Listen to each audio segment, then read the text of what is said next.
প্রতি বছরই সমতলের মতো পাহাড়েও ফিরে আসে পবিত্র মাহে রমজান। সে সাথে হাটবাজারগুলোতে ফিরে আসে রকমারি ইফতারও। দেশের দক্ষিণ পূর্ব জেলা খাগড়াছড়িতে ইফতারের তেমন রকমারি আয়োজন না থাকলেও ইফতার বাজার পাহাড়ি বাঙালির মিলন মেলায় পরিণত হয়। প্রতিদিন ইফতার বাজারে বাঙালিদের পাশাপাশি বিপুল সংখ্যক পাহাড়িকেও দেখা যায়। এমনকি রমজান মাসে পারিবারিক, সামাজিক ও রাজনৈতিক আয়োজনও হয়ে ওঠে পাহাড়ি বাঙালির অপূর্ব এক সম্মেলন।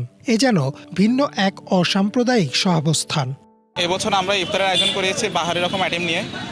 আলহামদুলিল্লাহ আমরা বিশেষ সাড়া পেয়েছি। পাহাড়ি সম্প্রদায়ের যারা আছেন, বিশেষ করে চাকমা, মারমা, ত্রিপুরা সম্প্রদায় যারা আছেন, তারাও এখানে মুসলমানদের পাশাপাশি ইফতারে ক্রয় করছেন। ইফতারের সময় হলে পাহাড়ি, বাঙালি, ত্রিপুরা সকল সম্প্রদায়ের লোক বাজার আসে ইফতার কিনতে। এটা আমাদের কাছে আসলে খুবই ভালো লাগার বিষয়।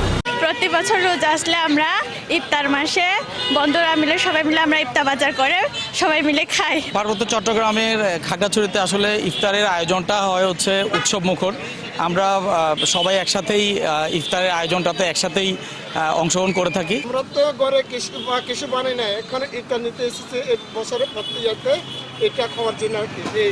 পবিত্র মাহে রমজান ও ইফতার এই অঞ্চলের পাহাড়ি বাঙালি সম্প্রীতির বন্ধন আরও সুদৃঢ় করবে এ প্রত্যাশা সকলের। Desk report, Banglavision.